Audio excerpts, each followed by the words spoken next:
राम जी और शंकर जी का युद्ध। बात उन दिनों की है जब श्री राम का अश्वमेध यज्ञ चल रहा था।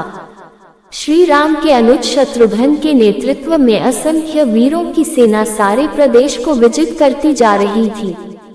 यज्ञ का अश्व प्रदेश प्रदेश जा रहा था। इस क्रम में कई राजाओं के द्वारा यज्ञ का घोड़ा पकड़ा गया, लेकिन अयोध्या की सेना के आगे उन्हें झुकना पड़ा। शत्रुघ्न के अलावा सेना में हनुमान, सुग्रीव और भरत पुत्र पुष्कर सहित कई महारथी उपस्थित थे, जिन्हें जीतना देवताओं के लिए भी संभव नहीं था। कई जगह भ्रमण करने के बाद यज्ञ का घोड़ा देवपुर पहुंचा, जहां राजा वीरमणि का राज्य था। राजा वीरमणि अति धर्मनिष्ठ तथा श्री राम एवं महादेव के अनन्य भक्त थे। उनके दो पुत्र रुक्मांगद और शुभंगद वीरों में श्रेष्ठ थे। राजा वीरमणि के भाई वीर सिंह भी एक महारथी थे। राजा वीरमणि ने भगवान शंकर की तपस्या कर उन्हें प्रसन्न किया था और महादेव ने उन्हें उनकी और उनके पूरे राज्य की रक्षा का वरदान दिया था। महादेव के द्वारा रक्षित होने के कारण कोई भी उनके राज्य पर आक्रमण करने का साहस नहीं करता था। जब अश्व उनके राज्य में पहुंचा तो राजा वीरमणि के पुत्र रुक्मांगद ने उसे बंदी बना लिया और अयोध्या के सैनिकों से कहा कि यज्ञ का घोड़ा उनके पास है, इसलिए वे जाकर शत्रुघ्न से कहे कि विधिवत युद्ध कर वो अपना अश्व छुड़ा ले। जब रुक्मांगद ने ये सूचना अपने पिता को दी तो वो बड़े चिंतित हुए और अपने पुत्र से कहा कि अनजाने में तुमने श्री राम के यज्ञ का घोड़ा पकड़ लिया है। श्री राम हमारे मित्र हैं और उनसे शत्रुता करने का कोई औचित्य नहीं है, इसलिए तुम यज्ञ का घोड़ा वापस लौटाओ। इस पर रुक्मांगद ने कहा कि हे पिताश्री, मैंने तो उन्हें युद्ध की चुनौती भी दे दी है, अतः अब उन्हें बिना युद्ध के अश्व लौटना हमारा और उनका दोनों का अपमान होगा। अब तो जो हो गया है उसे बदला नहीं जा सकता, इसलिए आप मुझे युद्ध की आज्ञा दें। पुत्र की बात सुनकर वीरमणि ने उसे सेना सुसज्जित करने की आज्ञा दे दी। राजा वीरमणि अपने भाई वीर सिंह और अपने दोनों पुत्र रुक्मांगद और शुभांगद के साथ विशाल सेना लेकर युद्ध क्षेत्र में आ गए। इधर जब शत्रुघ्न को सूचना मिली कि उनके यज्ञ का घोड़ा बंदी बना लिया गया है तो वो बहुत क्रोधित हुए एवं अपनी पूरी सेना के साथ युद्ध के लिए युद्ध क्षेत्र में आ गए। उन्होंने पूछा कि उनकी सेना से कौन अश्व को छुड़ाएगा, तो भरत पुत्र पुष्कर ने कहा कि तातश्री, आप चिंता न करें। आपके आशीर्वाद और श्री राम के प्रताप से मैं आज ही इन सभी योद्धाओं को मारकर अश्व को मुक्त करता हूँ। वे दोनों इस प्रकार बात कर रहे थे कि पवन सुत हनुमान ने कहा कि राजा वीरमणि के राज्य पर आक्रमण करना स्वयं परमपिता ब्रह्मा के लिए भी कठिन है, क्योंकि ये नगरी महाकाल द्वारा रक्षित है। अतः उचित यही होगा कि पहले हमें बातचीत द्वारा राजा वीरमणि को समझाना चाहिए, और अगर हम न समझा पाए तो हमें श्री राम को सूचित करना चाहिए। राजा वीरमणि श्री राम का बहुत आदर करते हैं, इसलिए वे उनकी बात नहीं टाल पाएंगे। हनुमान की बात सुनकर श्री शत्रुघ्न बोले कि हमारे रहते अगर श्री राम को युद्ध भूमि में आना पड़े, ये हमारे लिए अत्यंत लज्जा की बात है। अब जो भी हो हमें युद्ध तो करना ही पड़ेगा। ये कहकर वे सेना सहित युद्ध भूमि में पहुंच गए। भयानक युद्ध छिड़ गया। भरत पुत्र पुष्कर सीधा जाकर राजा वीरमणि से भिड़ गया। दोनों अतुलनीय वीर थे। वे दोनों तरह तरह के शस्त्रों का प्रयोग करते हुए युद्ध करने लगे। हनुमान राजा वीरमणि के भाई महापराक्रमी वीर सिंह से युद्ध करने लगे। रुक्मांगद और शुभांगद ने शत्रुघ्न पर धावा बोल दिया। पुष्कर और वीरमणि में बड़ा घमासान युद्ध हुआ। अंत में पुष्कर ने वीरमणि पर 8 नाराज बाणों से वार किया। इस वार को राजा वीरमणि सह नहीं पाए और मूर्छित होकर अपने रथ पर गिर पड़े। वीर सिंह ने हनुमान पर कई अस्त्रों का प्रयोग किया, पर उन्हें कोई हानि न पहुंचा सके। हनुमान ने एक विकट पेड़ से वीर सिंह पर वार किया, इससे वीर सिंह रक्तबमन करते हुए मूर्छित हो गए। उधर श्री शत्रुघ्न और राजा वीरमणि के पुत्रों में असाधारण युद्ध चल रहा था। अंत में कोई चारा न देखकर शत्रुघ्न ने दोनों भाइयों को नागपाश में बांध लिया। अपनी विजय देखकर शत्रुघ्न की सेना के सभी वीर सिंह नाद करने लगे।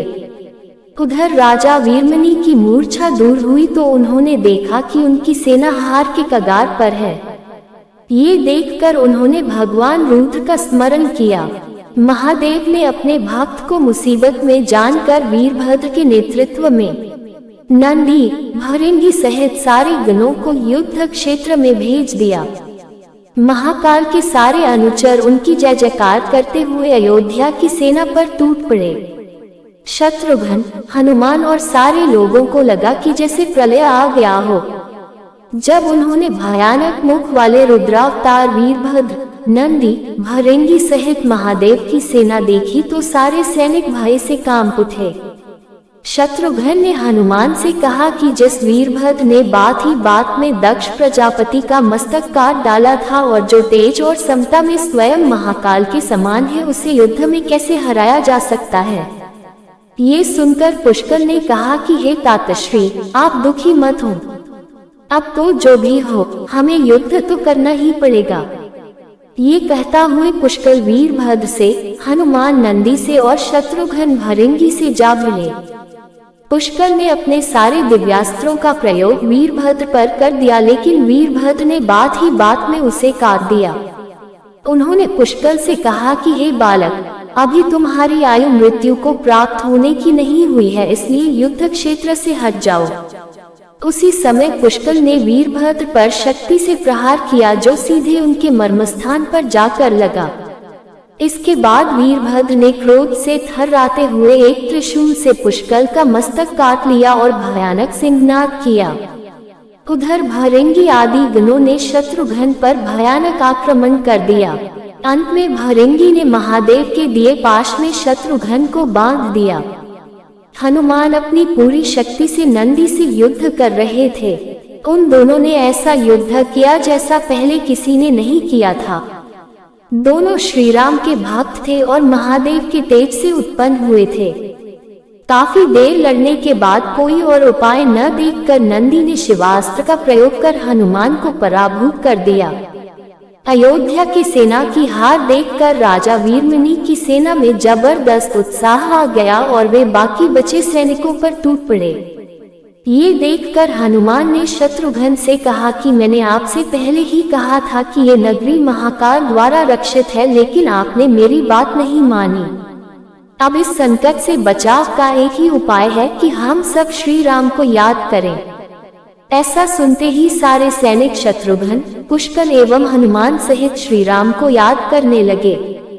अपने भक्तों की पुकार सुनकर श्री राम तत्काल ही लक्ष्मण और भरत के साथ वहां आ गए। अपने प्रभु को आया देख सभी हर्षित हो गए एवं सबको ये विश्वास हो गया कि अब हमारी विजय निश्चित है। श्री राम के आने पर जैसे पूरी सेना में प्राण का संचार हो गया। श्री राम ने सबसे पहले शत्रुघ्न को मुक्त कराया और उधर लक्ष्मण ने हनुमान को मुक्त करा दिया। जब श्री राम, लक्ष्मण और भरत ने देखा कि पुष्कर मृत्यु को प्राप्त हो चुके हैं तो उन्हें बड़ा दैख हुआ। भरत तो शोक में मूर्छित हो गए। श्री राम ने क्रोध में आकर वीरभद्र से कहा कि तुमने जिस प्रकार पुष्कर का वध किया है, उसी प्रकार अब अपने जीवन का भी अंत समझो। ऐसा कहते हुए श्री राम ने सारी सेना के साथ शिवगणों पर धावा बोल दिया। जल्द ही उन्हें ये पता चल गया कि शिवगणों पर साधारण अस्त्र बेकार है, इसलिए उन्होंने महर्षि विश्वामित्र द्वारा प्रदान किए दिव्यास्त्रों से वीरभद्र और नंदी सहित सारी सेना को विदीर्ण कर दिया। श्री राम के प्रताप से पार न पाते हुए सारे गणों ने एक स्वर में महादेव का आह्वान करना शुरू कर दिया। जब महादेव ने देखा कि उनकी सेना बड़े कष्ट में है तो वे स्वयं युद्ध क्षेत्र में प्रकट हुए। इस अद्भुत दृश्य को देखने के लिए परमपिता ब्रह्मा सहित सारे देवता आकाश में स्थित हो गए। जब महाकाल ने युद्ध क्षेत्र में प्रवेश किया तो उनके तेज से श्री राम की सारी सेना मूर्छित हो गई। जब श्री राम ने देखा कि स्वयं महादेव रण क्षेत्र में आए हैं तो उन्होंने शस्त्र का त्याग कर भगवान रुद्र को दंडवत प्रणाम किया एवं उनकी स्तुति की। उन्होंने महाकाल की स्तुति करते हुए कहा कि हे सारे ब्रह्मांड के स्वामी, आपके ही प्रताप से मैंने महापराक्रमी रावण का वध किया। आप स्वयं ज्योतिर्लिंग में रामेश्वरम में पधारे। हमारा जो भी बल है वो भी आपके आशीर्वाद के फलस्वरूप ही है।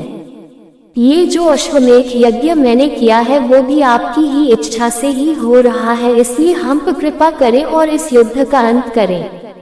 ये सुनकर भगवान रुद्र बोले कि हे राम, आप स्वयं विष्णु के दूसरे रूप हैं, मेरी आपसे युद्ध करने की कोई इच्छा नहीं है। फिर भी चूंकि मैंने अपने भक्त वीरमणि को उसकी रक्षा का वरदान दिया है, इसलिए मैं इस युद्ध से पीछे नहीं हट सकता, अतः संकोच छोड़कर आप युद्ध करें।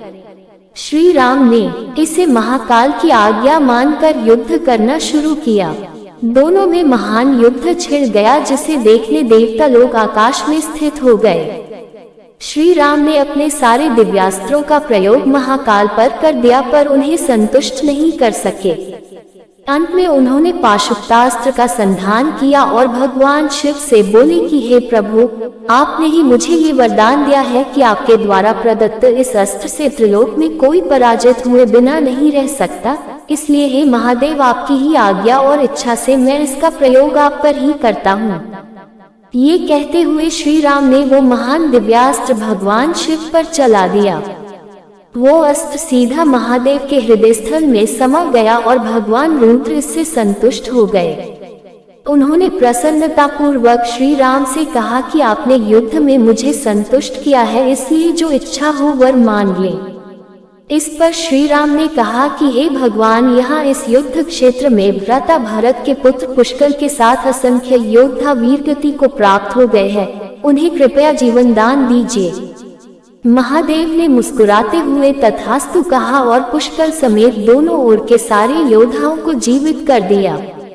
इसके बाद उनकी आज्ञा से राजा वीरमणि ने यज्ञ का घोड़ा श्री राम को लौटा दिया और अपना राज्य रुक्मांगद को सौंपकर वे भी शत्रुघ्न के साथ आगे चल दिए।